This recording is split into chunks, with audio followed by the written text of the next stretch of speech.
sources de trafic, eh bien, l'idée, c'est également de regarder ce qui se passe ailleurs. Et cette mosaïque de sites vous permet, et sur le site Oxatis également, vous pouvez trouver des exemples métiers qui s'approchent des vôtres, de façon à vous inspirer également, ou de regarder sur des places de marché pour améliorer vos positions.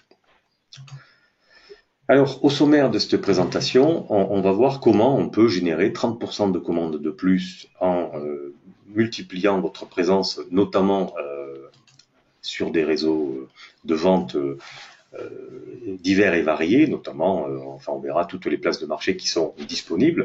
On va voir quelles sont les bonnes pratiques, les trucs et les astuces des commerçants qui cartonnent à ce niveau.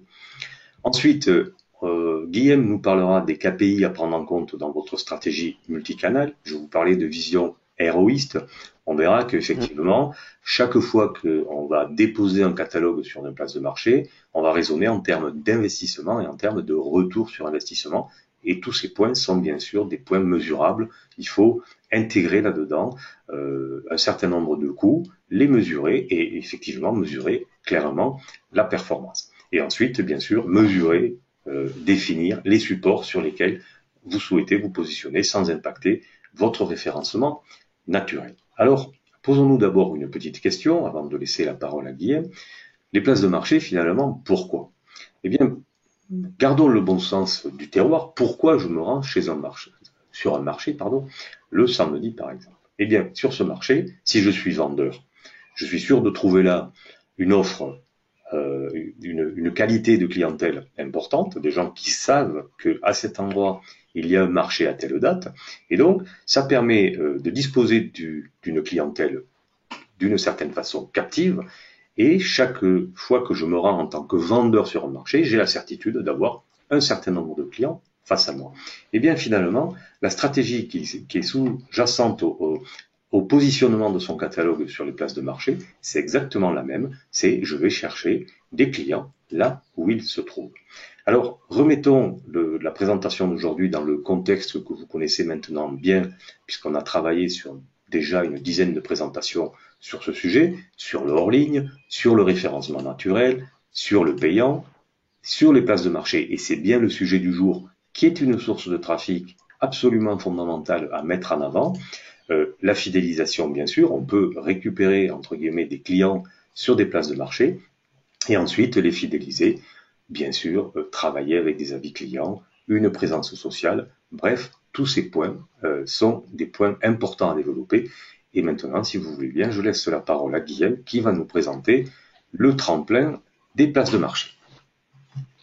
Alors déjà, merci Philippe et bonjour à tous. Donc, écoutez, merci de m'accueillir en tant que partenaire Oxatis sur ces webinaires. Bon, c'est vrai qu'effectivement, ça fait quelques fois qu'on intervient ensemble et je ne peux qu'abonder dans le sens du discours que j'ai entendu sur effectivement la multiplicité des sources de trafic et le besoin de pragmatisme, donc de ROI qui est indispensable pour des e-commerçants.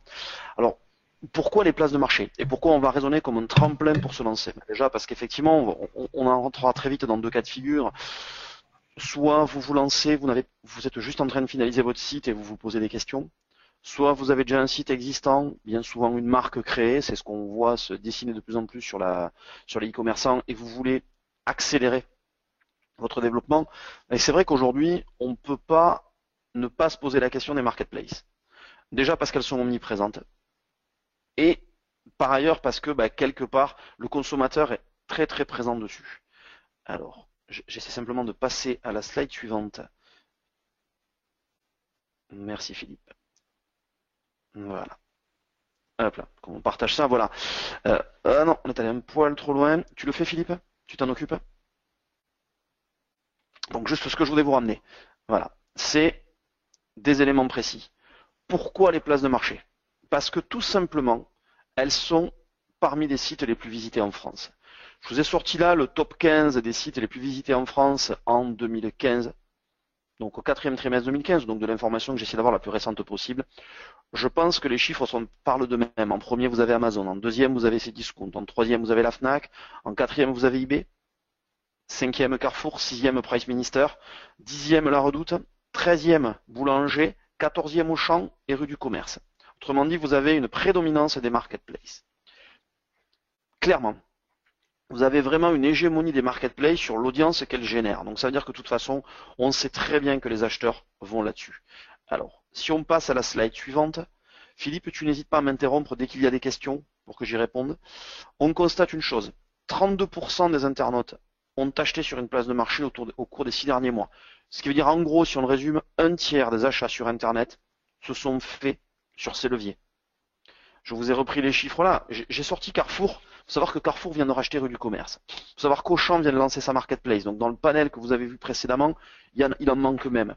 On sait qu'on a des projets de marketplace du côté de Saint-Gobain sur la vente d'outils de bricolage, de matériel de bricolage. On sait qu'on a des marketplaces de niche qui sont en train de sortir dans le monde du jardinage. On a à peu près en France estimé qu'on avait opérationnel, dynamique à l'instant T quasiment 100 marketplaces. Et j'occulte les dernières avec lesquelles nous on est en lien. Je pense par exemple à Macway, qui est un site très connu dans la vente d'accessoires Mac, qui aujourd'hui s'ouvre à des vendeurs tiers. Je pense à des acteurs comme l'équipe qui viennent de lancer leur marketplace pour les produits sportifs. Par écho, la Fnac fait aussi de la vente de produits sportifs particuliers, même un peu de textile. Vous voyez, il y a un univers très large qui s'offre à nous. On a une hégémonie Amazon qui est évidente, une très forte présence Cdiscount sur le marché français, une très forte présence eBay et Amazon sur le plan international, et j'attirerai votre attention en préambule sur le fait qu'on peut faire vite de l'international en quelques clics par les marketplaces, avec des investissements beaucoup plus faibles que le fait de développer son site au départ, juste une traduction de fiche produit, et derrière on tire parti de la force que l'on a sur Amazon et eBay. Même si eBay n'est pas au mieux de sa forme, si on lit les médias, au plan international, notamment sur le monde anglo-saxon, eBay est très très important. Voilà. Philippe, peux-tu passer à la slide suivante, s'il te plaît? Donc n'hésitez pas à poser des questions au fil de l'eau. Je préfère les entendre dès à présent, plutôt que de les compiler à la fin. N'hésitez pas à m'interrompre, je suis là pour ça. Pas de questions pour le moment. Très bien. Parfait, j'espère qu'au moins tout est clair pour vous. Donc je vais reformuler. J'ai démarré par un préambule un peu rapide, mais est-ce que la notion de place de marché ou de marketplace, c'est exactement la même chose, est connue de tous? Est-ce que tout le monde sait ce qu'est une place de marché? Alors apparemment oui.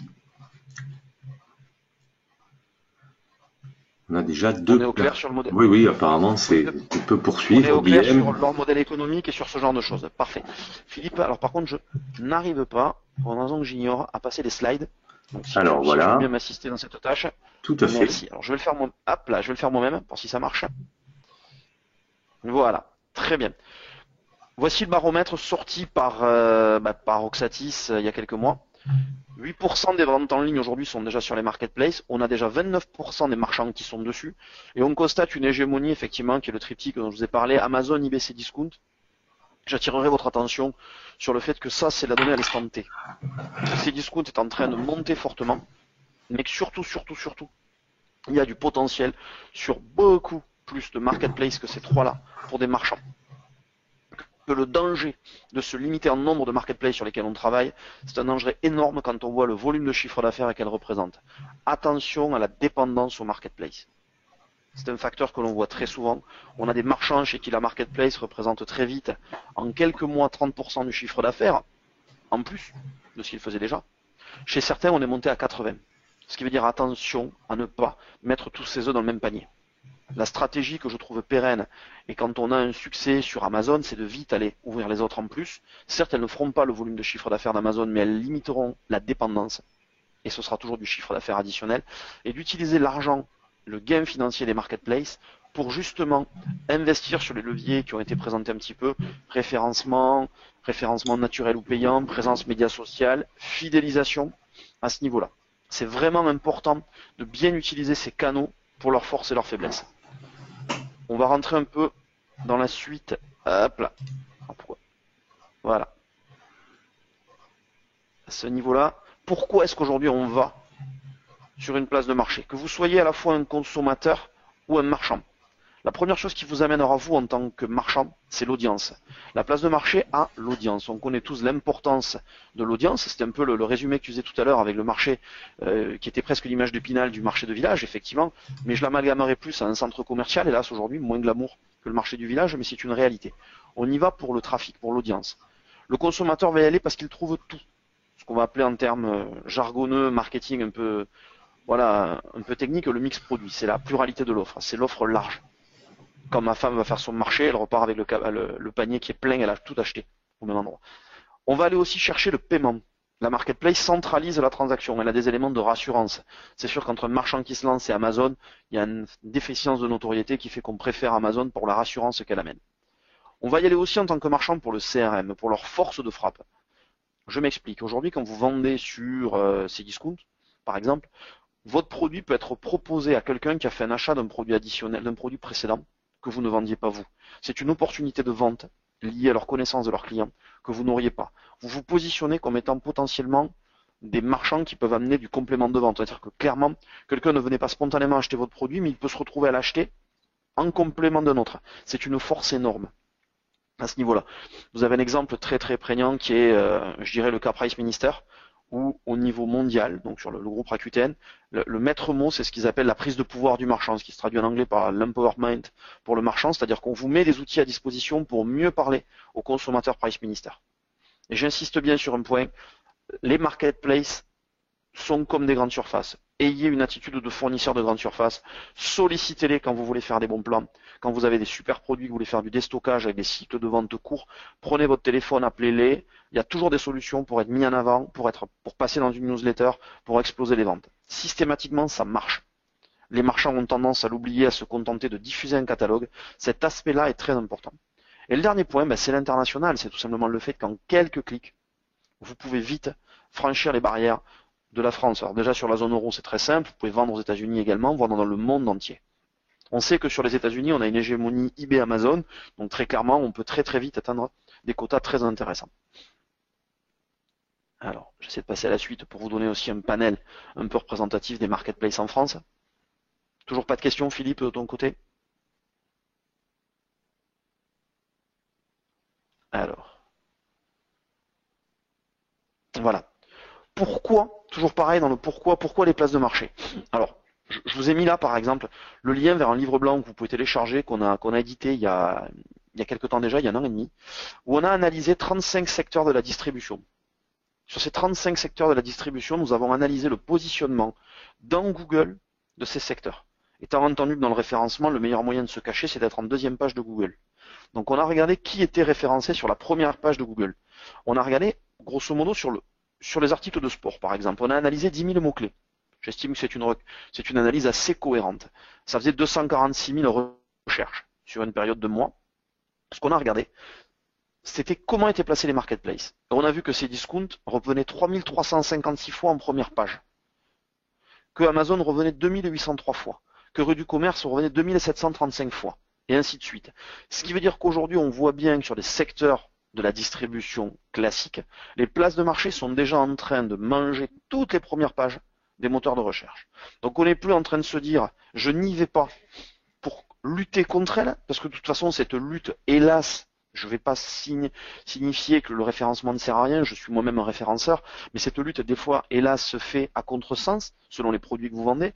Mieux vaut aller vendre sur Cdiscount que d'investir massivement dans du référencement pour contrer Cdiscount qui est déjà présent. Il faut en avoir conscience. La nature a horreur du vide et les marketplaces répondent à tout ce que veut Google. Des sites denses, beaucoup de produits, grosse popularité, belle ancienneté, belle notoriété sociale, indépendance dans les sources de trafic, gros acheteurs de pub à côté. Autant de leviers qui font qu'à un moment, c'est aussi le choix d'un commerçant que de se dire est-ce que je m'installe dans un centre commercial ou dans un cœur de ville. Les deux ne sont pas antinomiques, c'est une démarche à appréhender. Et là, je m'adresse aux commerçants que vous êtes. Voilà. Faites preuve de pragmatisme dans vos choix. Si vous êtes sur un secteur de niche où les marketplaces ne sont pas présentes, peut-être n'y a-t-il que peu d'intérêt à y aller. Si vous êtes sur un secteur où elles sont présentes, là, vous êtes déjà plus dans le choix. Vous êtes dans l'illusion du choix, il faut y aller dans tous les cas. Et si vous êtes une marque que vous avez constituée, vous avez tout intérêt à y aller parce que le consommateur va tirer l'expérience de la marque par l'achat qu'il fera sur la marketplace et quelque part recherchera ensuite cette même marque dans Google et viendra chez vous. Pour les marques, les marketplaces sont un enjeu énorme. Je ne sais pas si je suis clair à ce niveau-là. Oui, Guillaume, je vois une question effectivement de André qui nous pose la question, oui. Qu'en est-il pour des produits non communs? Je crois que tu vas nous en parler. Alors, est-ce qu'on a bien compris la question? Est-ce que des produits non communs, ce sont des produits, par exemple, artisanaux, qui ne sont pas grand public. Hein, j'espère qu'André, on a bien saisi le sens de votre question. Je crois Est-ce que c'est bien ça? je Ouais. n'ai pas encore le. Oui, c'est ça, c'est tout à fait ça, oui. Alors, on va être objectif. Moi, ce que je vous propose, André, dans des cas pareils, c'est de nous solliciter systématiquement. Vous vous prenez pas la tête, vous nous sollicitez, nous en tant qu'EasyFlux, pour une bonne et simple raison. On est en capacité de vous proposer, de vous donner l'état, on va dire, entre guillemets, l'état de l'art des marketplaces sur votre secteur. Donc regardez un petit peu comment elles sont positionnées par rapport à vous. C'est quelque chose qu'on fait systématiquement de manière gratuite pour tous nos contacts. On nous dit et on vous dit voilà. Dans votre cas, est-ce que ça a un intérêt ou pas? Et peut-être que la réponse sera de vous dire non, n'y allez pas, parce que ça n'a pas d'intérêt. C'est sûr qu'effectivement, sur des produits artisanaux, se pose la question du stock, dont on verra quel est un enjeu important des marketplaces. Si vous êtes, je vous donne un exemple tout bête, moi j'ai un de mes clients qui vend du miel. Le produit miel n'avait pas de potentiel sur les marketplaces. A contrario, j'ai un client qui vendait des machines à coudre, produit de niche par ailleurs. Les marketplaces ont trusté un volume de vente énorme parce que c'est un produit packagé de consommation, finalisé et qui est expédié. C'est sûr qu'effectivement tout ce qui est personnalisable, tout ce qui est produit lié à une forte interaction avec le consommateur sont des produits qui ne sont pas adaptés au marketplace. C'est pas forcément un mal, c'est-à-dire que vous aurez peut-être plus de succès en direct et que quelque part vous serez plus indépendant. J'insiste bien, tout dépend des cas. Sollicitez-nous. N'hésitez pas, c'est quelque chose qui est complètement gratuit. C'est pas un contrat qu'on va vous envoyer, c'est un audit qu'on fera gracieusement.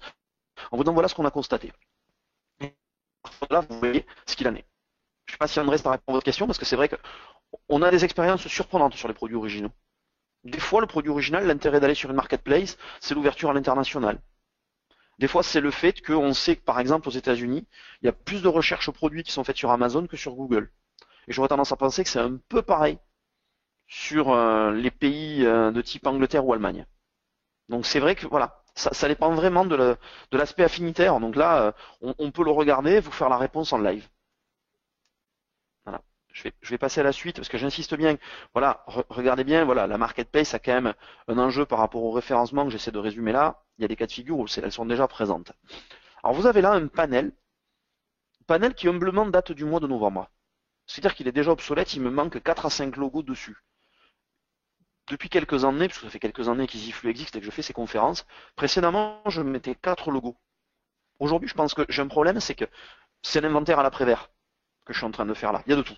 Voilà, tout le monde connaissait forcément Amazon et eBay. Je ne vais pas vous faire l'injure de vous en parler. Mais est-ce que il vous est venu à l'esprit que Spartoo pouvait vendre aussi vos produits, sac à main, chaussures, que Mon Corner Déco, qui est une des filiales de Cdiscount, pouvait vendre des produits déco, que le comptoir santé pouvait vendre aussi des produits santé, que on va prendre par exemple Tout Ici, qui est une marketplace spécialisée dans les produits locaux, qui est également une filiale de Square Achat du Crédit Agricole, a une finalité de marketplace. Keco Presto fait du dropshipping, il vient d'être racheté d'ailleurs, ou en cours de rachat par une autre société, que vous pourriez par exemple proposer vos produits à d'autres marchands qui pourraient les vendre, en vous positionnant avec un acteur tiers qui prend votre catalogue et qui le diffuse partout, pas vers des marketplaces. Que Mister Gooddeal ou Darty pourraient être intéressés par vos offres, que GoSport aussi. Je donne plein d'exemples. Vous êtes dans le textile, vous ne pouvez pas passer à côté de tenter l'intégration sur La Redoute et Menlook. Soyons clairs. Dans le textile, La Redoute, moi j'ai vu des marchands dans des secteurs comme les maillots de bain faire 1 million d'euros de chiffre d'affaires que sur La Redoute sur un été. Je donne des exemples concrets. Je dis pas qu'un million d'euros de chiffre d'affaires, ce soit toujours rigolo, hein, que ce soit facile, sympa, amusant. Je dis que c'est la réalité de ce qu'on peut avoir en face de nous.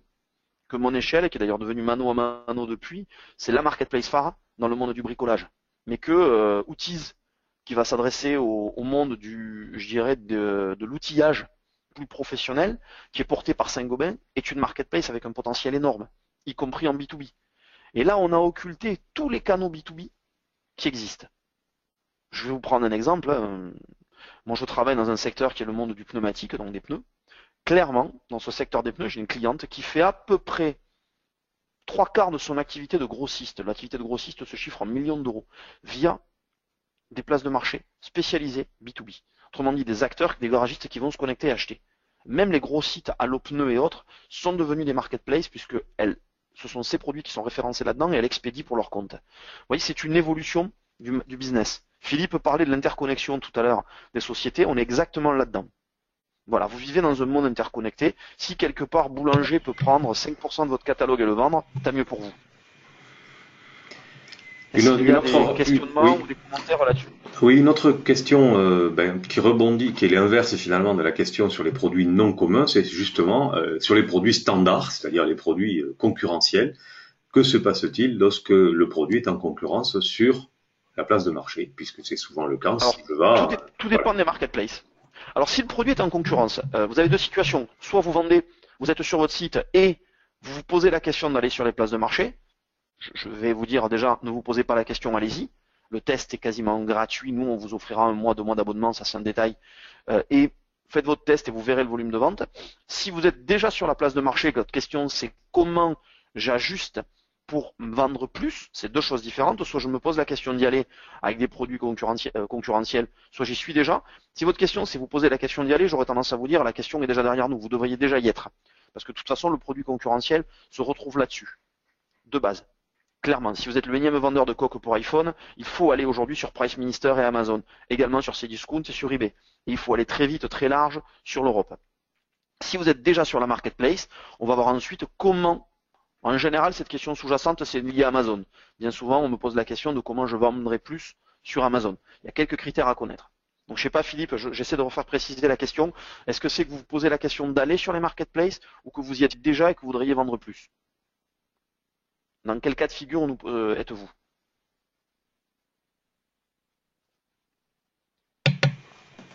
C'est y aller.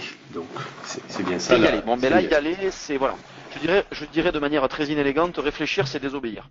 De toute façon, il faut y aller parce que vous allez vous retrouver dans une situation complexe en termes de référencement naturel, puisque vous allez avoir en face de vous des mastodontes. Donc, il faut y aller.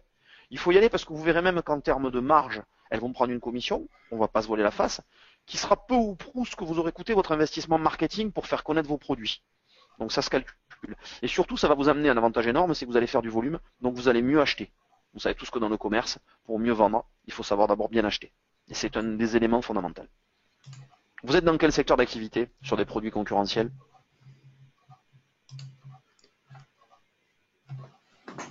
Tu peux rester sur cette slide, ça me va très bien, Philippe. D'accord. J'essaie d'en savoir plus justement sur le cas qui nous était évoqué, qui est un cas assez courant, de savoir quel est l'univers produit. Alors André, si vous voulez bien nous préciser dans quel univers vous souhaitez opérer, ou vous opérez déjà. Peut-être, Guillaume, je t'invite à poursuivre le temps qu'on ait Fort bien. le retour d'André.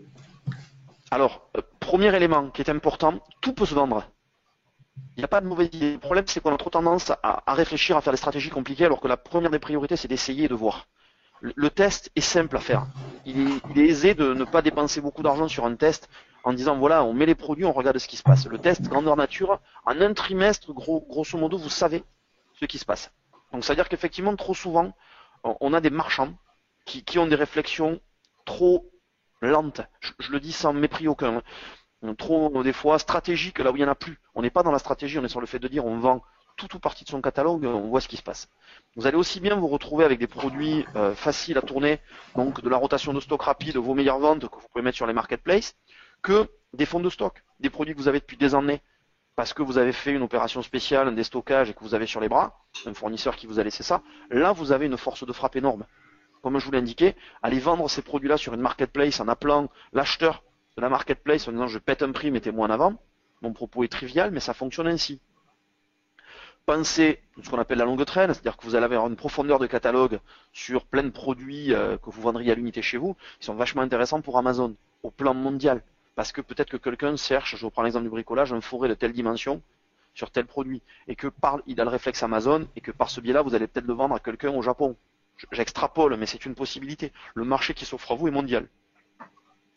Autre élément, on est vraiment dans l'opportunisme commercial basique. J'attire votre attention sur le fait que le commerce date des Phéniciens, l'informatique a été inventée bien après, donc on a beaucoup à apprendre du commerce. Soyez les premiers. Si aujourd'hui vous voyez qu'il y a un potentiel sur une marketplace qui ouvre une catégorie, notamment dans le produit agroalimentaire aujourd'hui, mais foncez. Foncez, n'attendez pas. Être le premier veut dire que vous allez capitaliser sur la réputation sur la marketplace, que vous allez avoir énormément de passe-droit et de tolérance par la marketplace. L'ancienneté est un critère clé. Quand vous savez que Amazon vous met dans ce qu'on appellera un effet bac à sable pendant 3 mois, où vous êtes jaugé, où toutes les options Amazon ne vous sont pas offertes en termes de visibilité, plus tôt vous y êtes, plus tôt vous passez ce cap. Mieux vaut faire les 3 mois sur une période creuse et après cartonner en fin d'année pour la préparation des fêtes de fin d'année que se dire j'y vais en octobre et pendant 3 mois, regarder un peu les opportunités passées. Ça, c'est juste des éléments concrets. Ensuite, on va revenir à ce qu'est la force de la marketplace, son volume. Donc, ce qui veut dire qu'en général, on teste, on bricole sur 6 mois, 1 an. 3 mois, on s'est fait une idée, on développe. Au bout d'1 an, optimisez vos achats et vos stocks. Le pire ennemi des marketplaces, c'est votre stock. Voilà. Pensez à actualiser plusieurs fois par jour, comme Philippe parlait d'interconnexion, on est là. S'il faut actualiser toutes les heures, nous, ça ne nous gêne pas. On peut venir se connecter à Oxatis toutes les heures. C'est à définir dans vos contrats avec Oxatis, dans ce genre de choses, mais on sait faire, pour actualiser et limiter les erreurs. Le critère du stock, c'est le critère de la rapidité d'exécution de la commande, c'est le premier sur lequel vous serez jugé par les marketplaces. Vous êtes devenus des fournisseurs de grande surface, de la grande distribution. Faut pas en avoir peur, faut pas en avoir honte, faut accepter le schéma. C'est un excellent moyen, j'insiste encore, de tester l'international. Une fois que vous avez rodé la logistique, vous pouvez sans souci transférer à l'international. Il suffit de traduire les fiches. C'est beaucoup plus simple. Vous traduisez les catalogues produits, vous pouvez trouver des solutions de traduction ou par Oxatis, ou nous on a des partenaires qui font de la traduction. Vous diffusez ça, vous réintégrez les commandes dans le bac Oxatis, vous centralisez le traitement de la commande et vous êtes gagnant sur tous les plans. Et j'insiste, en plus, on comptera très vite plus de 100 marketplaces en France. La France est le 2e pays en termes de volume de marketplace en Europe après l'Allemagne. Et là, quand on regarde les études américaines, la France est un marché à part entière au plan mondial parce qu'il y a énormément de marketplaces. On ne retrouve pas ce schéma ailleurs. À part peut-être en Allemagne, encore on voit la concentration. Même en Angleterre, il n'y a pas le même schéma. Aux États-Unis, encore moins. Et dans les pays à grande maturité, comme on n'a pas la présence de la grande distribution telle qu'on la connaît, il n'y a pas ça. Pas d'autres questions pour l'instant, Philippe? C'est bon? On a eu le retour de André, donc, qui nous précise Parfait. son univers métier, donc divers produits, dont le miel, dont tu parlais tout à l'heure, et des produits de sport, donc effectivement une gamme très très large, effectivement. Produits de sport, très clairement aujourd'hui, il y a un enjeu énorme entre l'équipe, Cdiscount, donc GoSport, clairement, puisque Cdiscount, GoSport appartient au groupe Casino. De manière assez générale, Amazon marche très bien dans les produits de sport. Si on commence à rentrer dans le miel, dans le produit alimentaire, il faut savoir qu'aujourd'hui le rayon épicerie d'Amazon est une volonté forte. On va pas se voiler la face, il y a un projet dormant chez Chronopost qui a été annoncé dans les médias, qui est en train de peut-être de sortir du bois. Et il y a des enjeux sur le produit alimentaire. Parce que justement, c'est un des derniers remparts à franchir à ce niveau-là. Donc c'est vrai que le produit miel, qui a l'avantage de ne pas être un produit frais, donc de ne pas nécessiter des contraintes d'expédition et de stockage, est un produit qui a un potentiel. C'est pas un produit sur lequel on fera des millions de ventes, mais on peut faire du consommateur. L'intérêt du miel, c'est que c'est inconsommable. Une fois que la personne a acheté un pot de miel d'une marque, voilà, elle recherchera cette marque la fois d'après. Petite observation, je pense que tu vas en parler tout à l'heure, une question de Carole. Sur la question des stocks, peut-on aller sur une marketplace même si on souhaite limiter nos stocks dans ce canal? Alors je crois que tu en as déjà parlé, mais je pense que c'est très très important d'enfoncer le clou sur ce sujet-là, puisque il y a des critères de qualité qui sont importants à ce stade. Il y a des critères de qualité, il y a un élément tout bête. Aujourd'hui, si vous n'avez pas le produit en stock, ne le mettez pas sur la marketplace. Donc ça, c'est notre rôle à nous que de filtrer. Vous me dites demain, sur Cdiscount, je ne veux pas mettre tous les produits sur lesquels j'ai moins de 4 en stock. Ces produits ne seront pas communiqués. Et quand ils passeront à 4 en stock, ils vont être communiqués aujourd'hui. Si demain ils repassent à 2, ne peut être communiqué. Ça, c'est la souplesse qu'on peut amener. C'est l'intérêt même d'EasyFlux. Après, clairement, là on rentre, Carole, dans des choix stratégiques que vous faites. Vous communiquez ce que vous voulez à qui vous voulez. Il ne s'agit pas d'être, je dirais, en se disant on met tout son catalogue partout. Ça serait la pire des hérésies. Et la première des erreurs. Excusez-moi. Pardon. À partir de là, si on est en capacité de faire ça, c'est notre mission quelque part, il n'y a aucun problème. Je vous dirais même, il y a des cas de figure où on vous recommandera de ne pas aller sur certaines marketplaces si vous avez des quantités en stock trop faibles. Si vous n'avez pas de produits en stock, si vous avez des délais longs d'approvisionnement, ne les mettez pas. C'est le danger, c'est la mauvaise réputation. Vous voyez? Ne mettez pas tout votre catalogue, mettez plutôt des lots sur lesquels vous avez envie d'une rotation forte.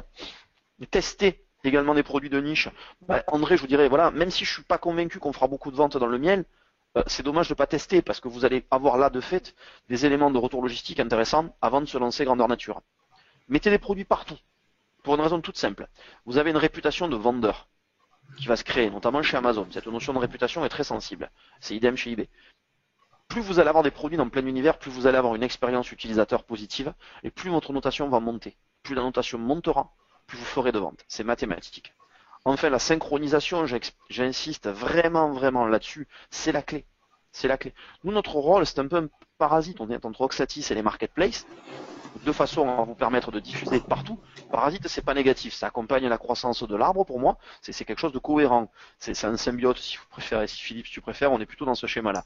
Mais ce que je veux dire par là, c'est qu'on va vous permettre d'aller partout. On n'est pas limité en nombre de marketplaces. Et nos coûts d'ailleurs ne sont pas limités en nombre de marketplaces. C'est important. On vous coûtera pas plus cher si vous en faites une ou 10. J'insiste bien. Par contre, ce qui est important, c'est que tout soit à jour, le plus fréquemment possible. Les erreurs de stock, ça existera toujours.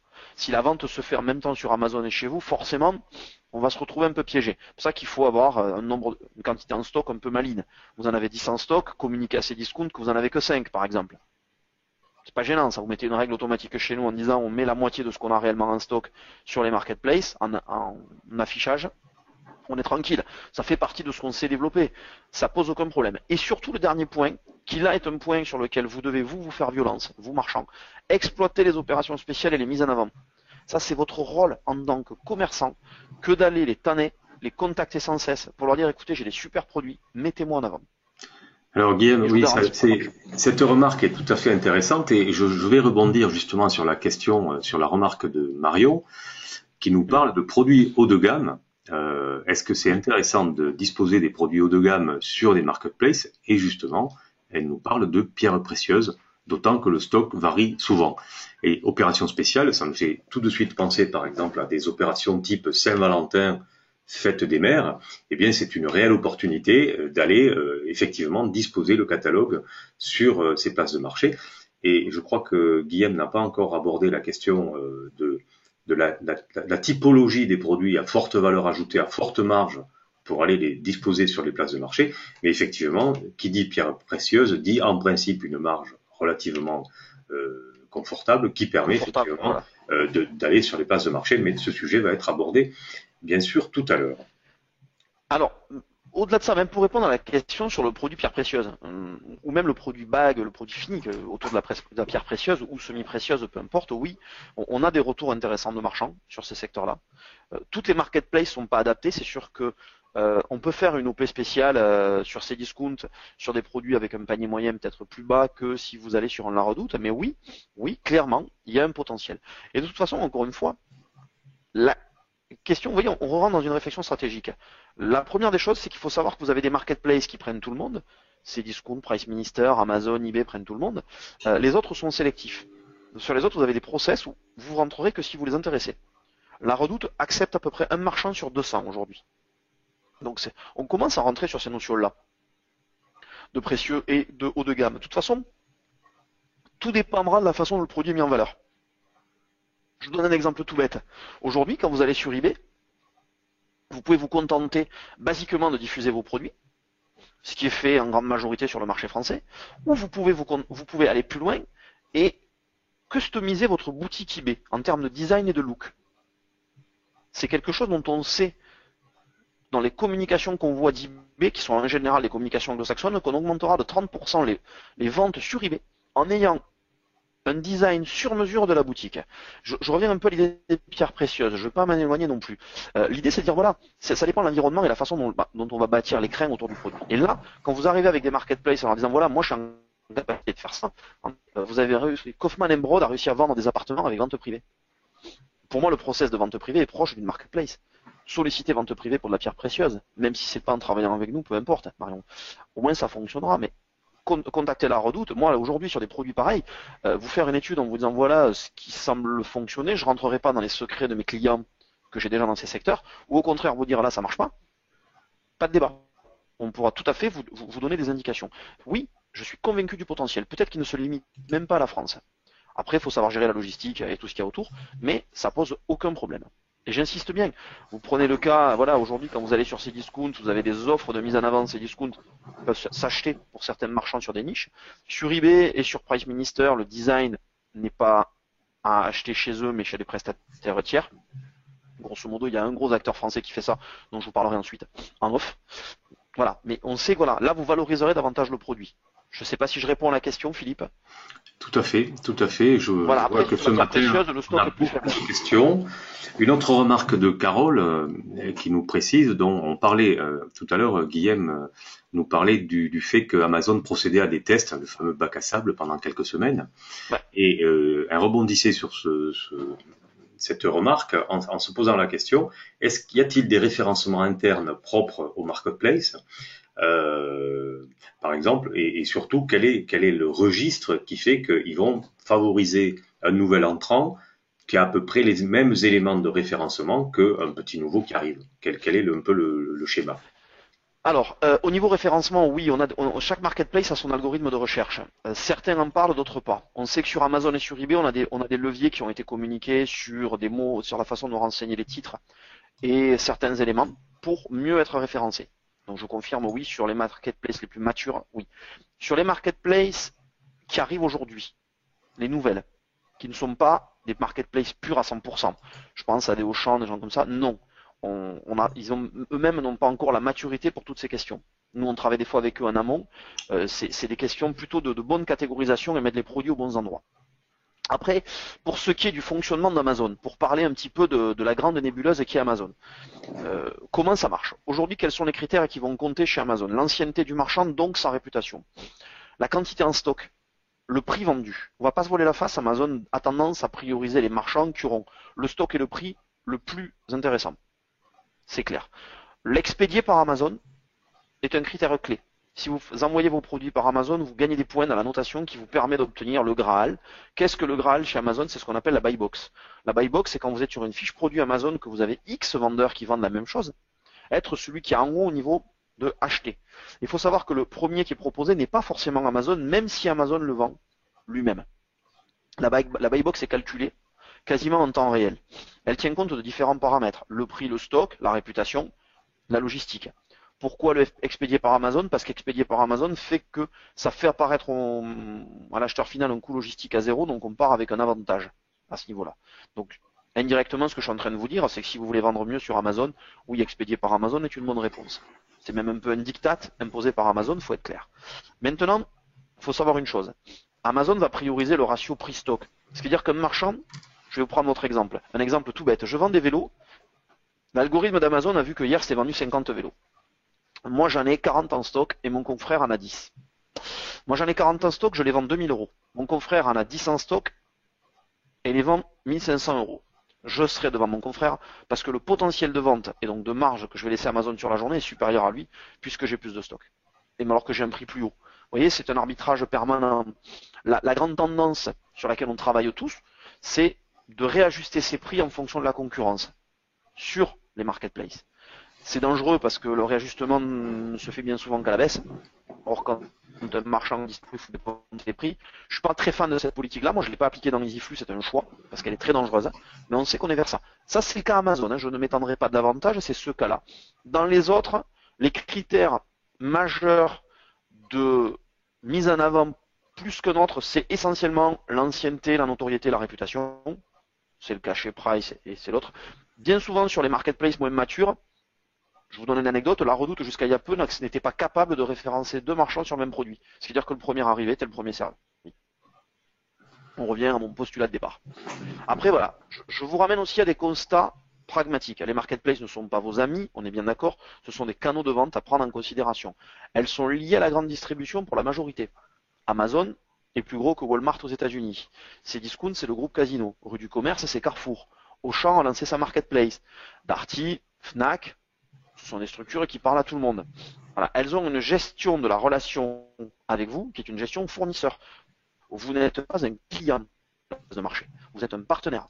Donc vous êtes obligatoirement avec une gestion des commandes et des stocks qui est au cœur des problématiques chez eux. C'est ce qui les intéresse en priorité. Ça veut dire aussi que vous devez être très réactif dans le traitement de la commande. Je donne un exemple tout bête. Aujourd'hui, quand vous recevez des commandes, on a une tentation forte le matin quand on fait sur un e-commerçant lambda ses expéditions, de se dire j'expédie d'abord les commandes de mon site parce que je marge plus, et j'expédie ensuite les commandes de marketplace parce que j'ai un taux de marge inférieur. C'est une sensation qui est forte.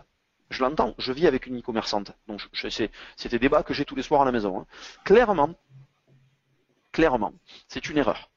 Expédiez d'abord les commandes issues des marketplaces. Débarrassez-vous de ces commandes-là. Parce que le consommateur ne vous connaît pas. Parce que vous n'avez pas de lien direct avec lui. Parce que vous ne pouvez pas exercer votre talent de commerçant en cas de problème sur la commande.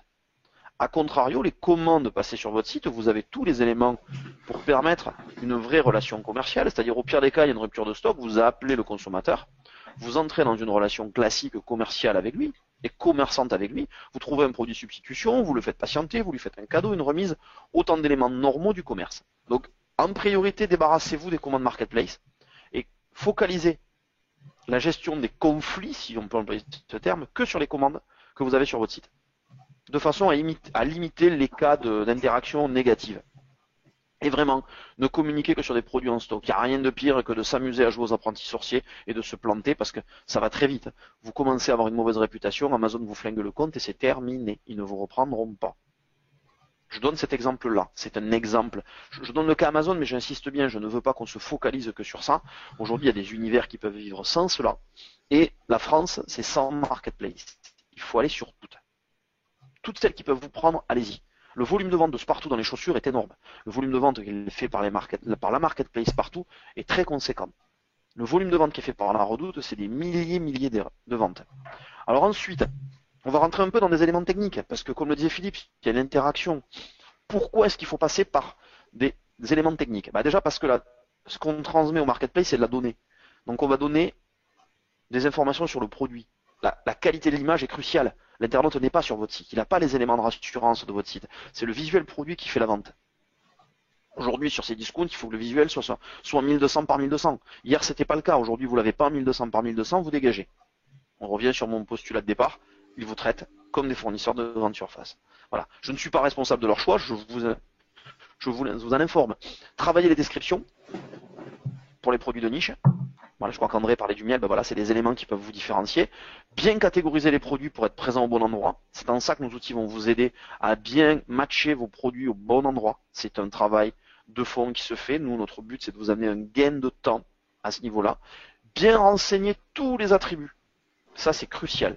Les marketplaces fonctionnent avec des éléments de navigation. Je crois que Philippe, tu fais des fois des conférences sur la navigation à facettes.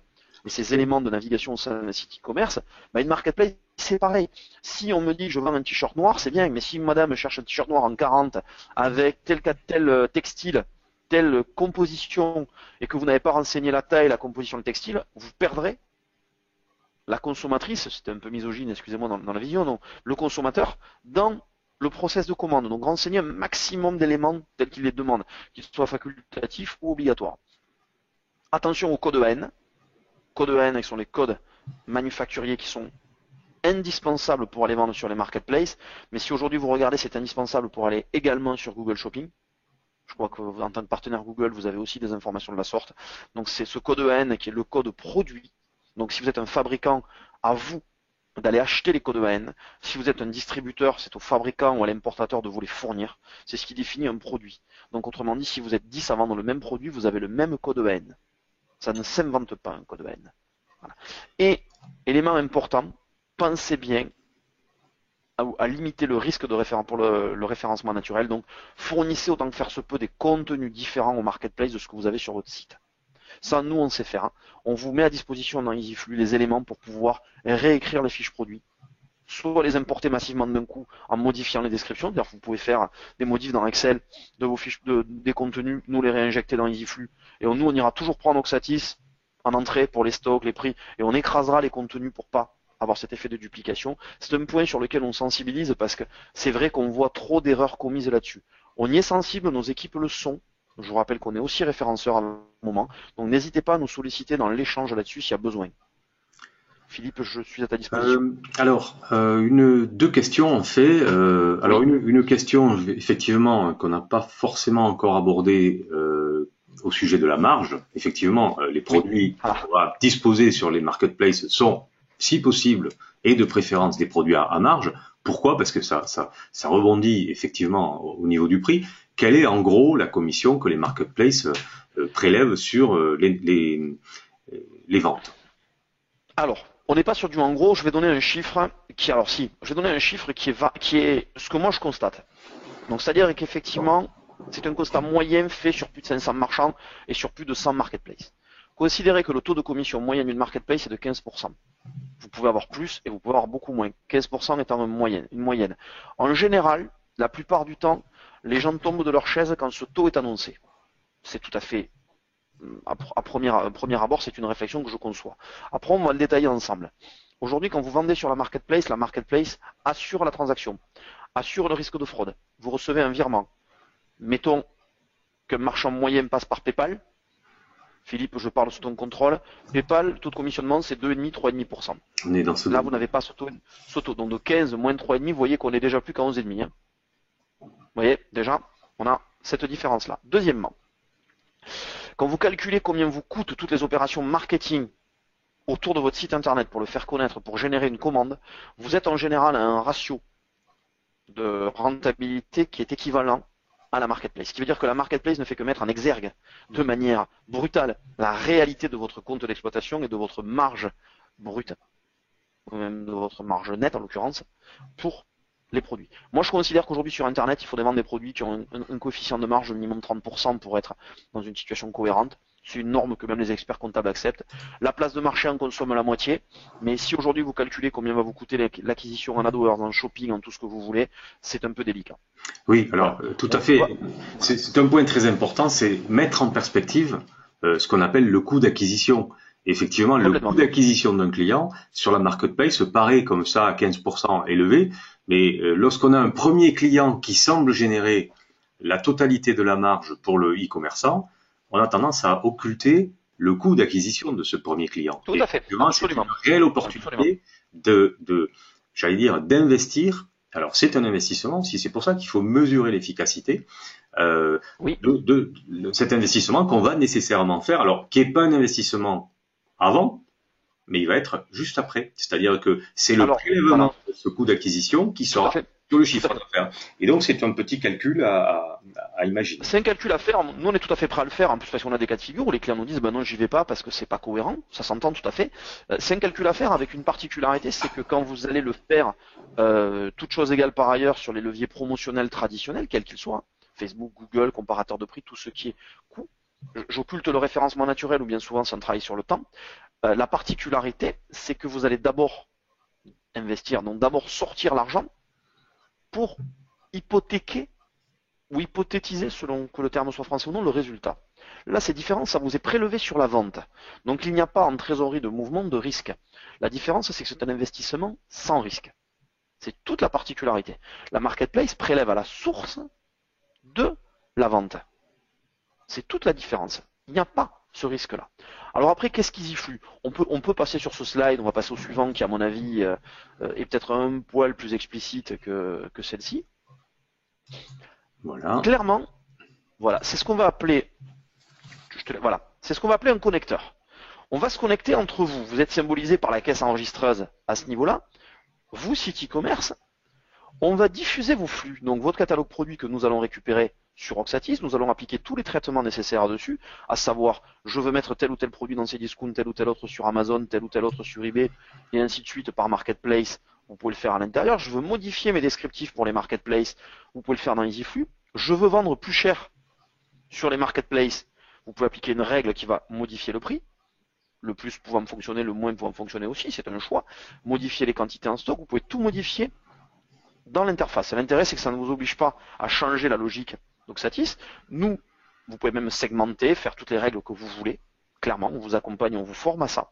À partir de là, nous allons diffuser. C'est-à-dire, nous allons transmettre le catalogue à toutes les marketplaces avec lesquelles vous aurez contracté. Étant entendu que le lien contractuel est entre vous et elle. Demain, je ne suis pas au niveau de l'image que vous en aviez, vous pouvez toujours passer par un autre acteur que moi, et le contrat vous appartient à vous. C'est important, le contrat marketplace vous appartient à vous. Vous n'êtes pas ficelé avec moi, vous n'êtes pas piégé. C'est extrêmement important. De là, ça c'est le flux orange si vous schématisez. Nous allons récupérer les commandes. Nous sommes là pour centraliser les commandes de ces différentes marketplaces pour les réinjecter dans votre back-office Oxatis. Puisqu'aujourd'hui fonctionne depuis 2 ans, 3 ans maintenant, sans aucun souci, nous recentralisons les commandes, nous les réinjectons dans votre back-office. En les réinjectant dans votre back-office, elles sont centralisées, donc tous les traitements logistiques que vous faites sont centralisés chez Oxatis et ne posent aucun problème. Et bien évidemment, nous décrémentons le stock Oxatis et nous récupérons le stock Oxatis à l'instant T pour le réinjecter sur les places de marché. Vous voyez, on est sur ce système de connecteurs entre toutes les places de marché. Étant entendu que l'intérêt majeur, c'est justement que d'un flux, d'un lien Oxatis, nous allons aller partout où vous le souhaitez. Évidemment, effectivement, on peut aussi diffuser vers les comparateurs de prix et vers de la campagne Facebook et autres. Donc l'intérêt, c'est que nous, à partir d'un flux produit, on fait tout ce que vous voulez. Certains vont faire du Criteo, de tout ce que vous voulez. Un flux produit, on vous le met au format que vous voulez en sortie. Si c'est une marketplace, on va aussi interagir sur la commande pour la récupérer, vous la recentraliser. Voilà, je sais pas si ça. Voilà. J'essaie de résumer un petit peu comment on fonctionne. Je sais pas si c'est sujet à question ou si c'est clair. Alors, une question qui est, enfin, ou deux remarques et une question de Véronique qui pose une question tout à fait intéressante. On sait que sur eBay, il y a des commissions, bien sûr, sur les ventes, mais il y a en plus un abonnement mensuel. Oui. Sur eBay. Alors, qu'en est-il pour les autres marketplaces? Par exemple, si on prend la Redoute, enfin, d'autres marketplaces que tu connais bien. Alors, on va être très clair. Toutes ne pratiquent pas la même politique. Bien souvent, on arrive à des abonnements mensuels. Alors, soyons très clairs, aujourd'hui, dans les politiques des marketplaces, dans les marges de négociation que vous avez, vous pouvez négocier sur cet abonnement mensuel sur une période de gratuité. Moi, je vous engage à le faire sur une période d'à peu près 2 ou 3 mois. Clairement, quand on arrive dans cette réflexion-là, une fois que tout est mature, soyons honnêtes, l'abonnement sur eBay, c'est une vingtaine d'euros par mois. Donc on n'est pas sur des sommes démentielles. Voilà. Quand on cumule tous les abonnements, ça peut faire des sous, et je vous l'accorde à tout le monde, ça. Maintenant, qu'est-ce qu'on va mesurer? C'est le volume de chiffre d'affaires et donc de marge que ça dégage. Soyons transparents, vous et moi. Si ça dégage moins de 20 euros de marge par mois, effectivement, vous n'avez aucun intérêt à y rester. Par contre, ce qu'on constate en moyenne, c'est que les marchands qui vont sur les marketplaces ont plutôt un chiffre d'affaires généré qui se chiffre en plusieurs dizaines de milliers d'euros très vite. Et les coûts des supports, des coûts fixes et des supports, donc le coût eBay, vous avez un cas qui est le cas Price Minister. Chez Price Minister, quand vous prenez un abonnement boutique, le taux de commission baisse. C'est un calcul. Des fois, le coût de la boutique, avec le taux d'abonnement boutique le plus élevé, est plus intéressant que de prendre une petite boutique avec un taux fort de commissionnement. C'est un calcul que vous allez ajuster, mais très clairement, cet élément-là doit être gommé dans les 3 mois. Si dans les 3 mois, vous n'avez pas atteint un équilibre financier, et entendons-nous bien, l'équilibre financier, on est bien d'accord, c'est pas 20 euros de marge. 20 euros de marge, personne ne s'y intéresserait. Mais si on n'a pas atteint un vrai équilibre financier là-dedans, on n'y va pas. Très souvent en plus, cette notion amont, on peut la faire sauter sur les premiers mois. C'est la marge de négo que vous avez avec les marketplaces, bien souvent. Nous, on a des accords avec certaines, donc on peut essayer aussi de vous aider là-dedans, mais j'insiste bien. Normalement, c'est une variable qui saute très très vite. Je reprends l'exemple de mon client sur la Redoute, à 1 million d'euros de chiffre d'affaires sur 2 mois de maillot de bain, je crois que l'abonnement à la Redoute, c'est 30 euros par mois. Vous vous doutez bien, évidemment, que la notion de l'abonnement, elle disparaît très très vite dans la réflexion.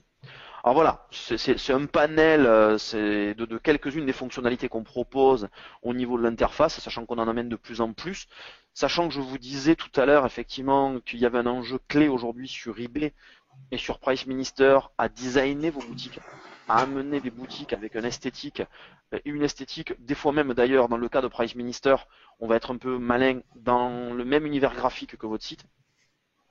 Très important aussi, ça permet aussi de générer un peu de notoriété pour le site, ce qui est pas plus mal. Voilà, avec des fois un numéro de téléphone qui peut être précisé. Price Minister est assez ouvert là-dessus. Voilà, il faut savoir qu'en fait, vous avez un acteur de référence en France sur le design des boutiques eBay et Price Minister. Philippe, si tu m'autorises à donner son nom. Alors, cette structure s'appelle Sonuts, S-O-N-U-T-S, qui est spécialisée dans le design des boutiques eBay et Price Minister, voilà, qui est un acteur plutôt visé même international à terme. Alors j'en parle et c'est pour ça que je le dis sans état d'âme, nous venons de racheter Sonuts. Donc je le dis, ça sera communiqué dans les médias dans les semaines qui viennent, donc je le dis parce que voilà, ça serait ridicule, vous avez échangé avec moi sur un webinar que vous l'appreniez plus tard.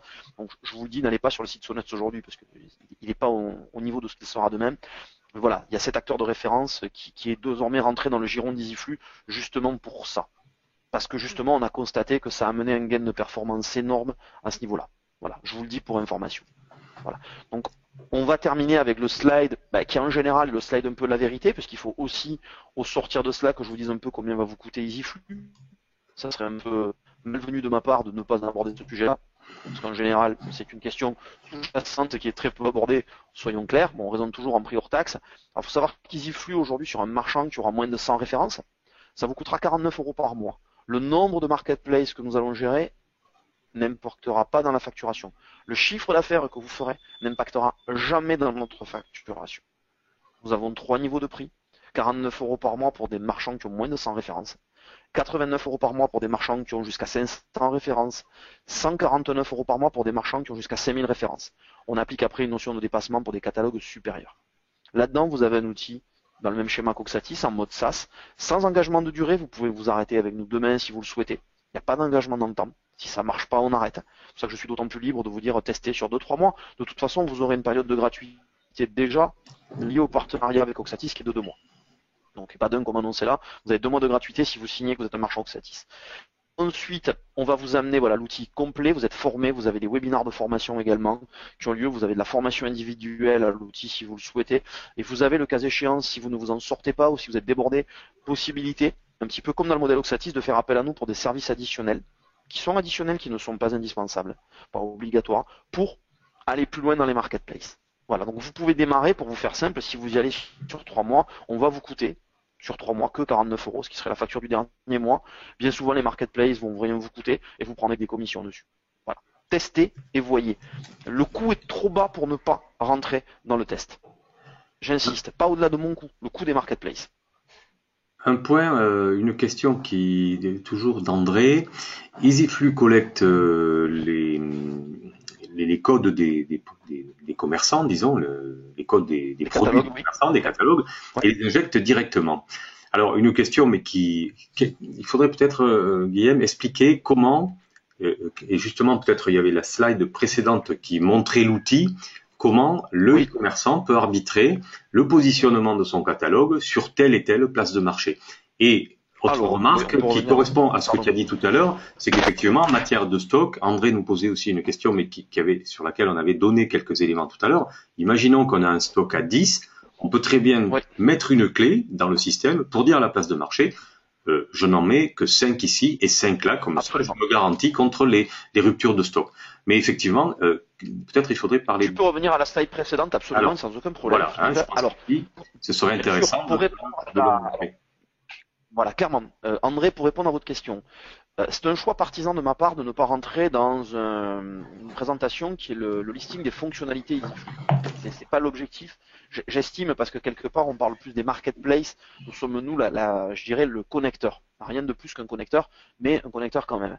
Aujourd'hui, dans la question qui est la vôtre, déjà vous pouvez activer ou désactiver des produits ou des gammes pour dire ça je le veux à tel endroit ou je ne le veux pas. Soit par un tableau de bord principal avec des cases à cocher, en disant je veux enlever tel produit de tel endroit, soit par un moteur de règles. On a un moteur de règles extrêmement puissant qui permet de dire voilà, tous les produits de cette gamme sera désactivée de tel support. Et ça, je peux décider de le faire définitivement que pendant une période. Vous avez un moteur de règles qui permet de faire ça, qui permet de filtrer. Nous, on prend tout chez Oxatis, clairement, et on nettoie en fonction de ce que vous voulez faire. Quand je dis on, c'est pas que vous allez devoir nous appeler pour qu'on le fasse, c'est qu'on vous formera à l'outil et que, en l'espace de 5 minutes, vous pourrez configurer vos premières règles pour désactiver les produits que vous ne voulez pas diffuser là-dessus.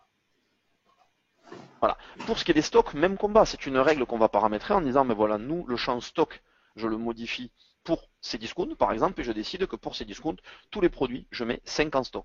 Ou tous les produits pour lesquels il y a 10, je mets 5. Vous voyez ? Je schématise. En fait, l'outil permet de faire tout ce que l'on peut imaginer de filtrage. On est sur des filtrages qui peuvent même être temporels. Je vous donne une idée aujourd'hui, on a des filtrages sur les comparateurs de prix qui sont de dire si on a eu tant de clics sur un comparateur de prix et pas de vente sur la dernière semaine, je désactive le produit pendant 8 jours. Et je le remettrai dans 8 jours. Et on va jusque là si on avait envie. Donc sur les marketplaces, on fait ce que l'on veut. Si demain vous souhaitez que tous les produits qui contiennent le mot bleu, on ait renommé le mot bleu en autre chose, dans la règle, vous pouvez définir ça. Voilà, ce qui correspond également on peut changer toutes les valeurs. À une remarque sur les tailles et couleurs. Bien sûr, tout ça est géré sans aucun problème. La particularité des tailles et couleurs, en fait, la particularité des tailles et couleurs, c'est que bien souvent, la façon dont vous avez renseigné vos tailles et couleurs de votre côté n'est pas la même que la façon dont la marketplace veut le voir. C'est tout bête. Vous avez le même cas avec les couleurs. Les couleurs sont un vrai problème sur la Redoute notamment, parce que la couleur que vous allez renseigner vous n'est pas la même que celle que la Redoute va accepter pour définir ce qui est un rouge ou un bleu. Est-ce que c'est un bleu pétrole? Est-ce que c'est un bleu marine? Voilà. Et donc là, effectivement, là on est dans quelque chose que vous pouvez soit faire vous, soit carrément nous on a la capacité de remettre au format ce genre de choses c'est une prestation additionnelle qui coûte quelques dizaines d'euros la plupart du temps. Si besoin était, j'insiste bien sur le si besoin était. Dans la base, vous pouvez tout faire vous-même. C'est pré-mappé, c'est à jour, donc vous pouvez décider que voilà, on va vous dire voilà, l'attribut couleur sur Amazon doit s'appeler comme ça, comme ça et comme ça. On a constaté que vous l'avez appelé ainsi, attention, vous allez avoir un problème. Voilà ce qu'on vous propose. Créer une règle où toutes les fois où on va rencontrer la valeur, par exemple, je dirais, allez, je vais dire une bêtise, 38 pour une chemise, Amazon veut du M, peut-être une grosse bêtise. Bah, vous pouvez définir une règle en disant, voilà, sur Amazon, le champ de taille, automatiquement, on vous la propose, celle-là. Quand on regarde ce qui s'est passé à l'intégration, tous les 38, on les transforme en M. Vous voyez? C'est un peu ça. Mais le moteur de règle permet de tout faire. Tout faire. Et avec en plus le fait de dire c'est valable définitivement ou pas. Donc voilà. Ce que je peux vous proposer pour faire simple, c'est passer par Oxatis ou venir sur notre site faire une demande d'essai gratuit. Clairement, comme ça au moins vous verrez. Pourquoi je vous propose ça, et notamment pour André? Parce qu'une demande d'essai gratuite assortie d'une démo de l'outil. Donc mes équipes commerciales font systématiquement une démo de l'outil, où vous recevez une doc beaucoup plus complète que les slides là sur ce que permet l'outil. Ça permet de voir où on va, de façon à avancer. De toute façon, systématiquement, tous nos marchands suivent une formation, collective et individuelle si besoin. Les règles sont en général une formation assez dense, parce que l'outil permet d'aller très très loin à ce niveau-là. Donc on n'est pas du tout fermé, et j'insiste bien, vous pouvez nous quitter quand vous voulez. Je le déplorerai, c'est quelque chose qui se produit peu, mais c'est une possibilité. Que les clients nous quittent, parce que la plupart du temps, le modèle des marketplaces, par exemple, leur convient pas. Donc s'il y a d'autres questions, je suis à votre disposition, n'hésitez pas. Très bien, ben, merci Guillaume. Alors effectivement, on a beaucoup de chance ce matin avec énormément d'intérêt et beaucoup de questions posées. Alors André a une nouvelle question. On a une demande importante d'un leader mondial qui s'implante en France avec des produits spécifiques. Alors oui, effectivement, alors effectivement, là, il faut analyser la source de trafic, cette capacité à faire du business, il faut la mettre en perspective finalement avec qui a capacité à prendre le lead. Je vais m'expliquer. Oui. Tout à l'heure, on a vu le fameux tunnel de conversion. Par exemple, on a une stratégie hors ligne. Je vais vous donner un exemple. Imaginons que demain, vous vendiez des porte-clés de ce fameux Félix Baumgartner qui a sauté d'une capsule sponsorisée par des tas de gens. Eh bien, ce Félix, qui a eu tout de suite une notoriété mondiale, il est certain que là, on va capitaliser sur le trafic hors ligne. En revanche, effectivement, si la marque n'est pas connue, il est évident que l'acquisition de nouveaux clients, elle peut se passer aussi par le hors ligne. Je cite souvent l'exemple de Nespresso. On recrute George Clooney et le hors ligne fait que quand on a besoin d'une capsule, on ne tape pas dosette à café, on va directement sur le site de Nespresso. Tout est rapport de force. Et le bon choix de la bonne stratégie pour l'acquisition de clients, eh bien, je pense qu'effectivement, Guillaume nous l'a dit tout à l'heure, et chez Oxatis, nous ne cessons de le dire, soyons très prudents à ne pas disposer tous les œufs dans le même panier. Je crois qu'effectivement, multiplier toutes les sources de trafic, surtout si vous avez une opportunité de business avec un produit phare qui s'implante nouvellement en France, je crois que c'est très important d'avoir une stratégie très prudente par rapport à l'acquisition au développement de votre activité. Ah mais c'est clair, moi j'irai plus loin même dans la discussion par rapport à André. La première chose que je ferai, c'est que je négocierai l'exclusivité sur une zone territoriale, en tant que si vous avez cette opportunité-là. Et après j'irai voir les marketplaces en disant voilà, ce produit-là, si vous êtes le seul à le distribuer, parfait. Il faut négocier l'exclu. La marketplace sinon ne se limitera pas à vous. Donc c'est là qu'il faut j'adhère à la prudence de Philippe en disant voilà, soyez malin et opportuniste. Il y a un potentiel, il y a un produit. Prenez une exclue pendant un laps de temps parce que c'est des fois difficile de les avoir de manière définitive. Et à partir de là, travaillez. Mais effectivement, le risque c'est que sinon quelqu'un d'autre le fasse et aille sur la marketplace. Et là après, malheureusement, il n'est que trop tard et on ne peut que regarder passer le train. Mieux vaut prendre l'emplacement et après voir ce qu'on en fait plutôt que de ne pas le prendre. Bien, ben écoutez, nous allons poursuivre avec, malheureusement, on va s'approcher de la conclusion de ce webinaire qui a été très animé, très intéressant, on vous en remercie. On a déjà 2 personnes qui ont dû nous quitter parce qu'elles avaient des engagements. Vous savez qu'habituellement, nous clôturons entre 10h45 et 11h, mais aujourd'hui, on a eu beaucoup de questions. Conférence très intéressante. Alors pour ceux qui ont raté quelques épisodes, je vous invite à revoir nos contenus en vidéo. Vous les avez sur ce lien sur le site Oxatis. Je vous parlais également des prochaines, vendredi, pardon. On continue notre trilogie sur le tunnel de conversion, effectivement. Quelles sont les clés qui permettent d'améliorer la performance de son site. Et bien demain, vendredi, j'y tiens, on parlera plus de notions de livraison et de duplication de moyens de paiement, de choix de moyens de paiement. Également, et je pense qu'on se reverra avec Guillaume pour parler de ce sujet, il a abordé la question des marketplaces en B2B. Et bien justement, oui. Le 24 mars 2016, nous allons vous proposons une journée avec 8 webinaires dédiés à la vente aux professionnels et on verra comment imaginer que demain, la vente aux professionnels va exploser, ce qui est le cas, tous les chiffres sont au vert, et il est certain qu'il y a devant nous là une réelle opportunité, et on a vu que les marketplaces s'étaient intéressés à ce sujet. Guillaume nous a parlé de l'exemple d'Allopneu, par exemple. Eh bien, publier son site en ligne à destination de clients professionnels, c'est juste majeur. Et aujourd'hui et demain, dans les années qui vont suivre, ce sera une vraie richesse que de bénéficier de cette opportunité.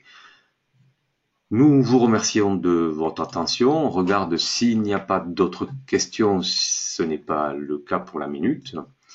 En tout cas, merci de votre fidélité, merci de votre intérêt et du nombre considérable de questions qui ont été posées. Merci à Guillaume. Avec plaisir, merci à tous d'être restés aussi longtemps avec nous donc. Et nous gardons le contact, nous allons voir comment justement peut-être vous proposer une prochaine conférence avec un focus peut-être B2B, avec une nouvelle fois la complicité de Guillaume, ce qui nous a indiqué aujourd'hui nous ouvre des perspectives pour demain. Merci à tous, bonne journée à tous. À très bientôt. Au revoir.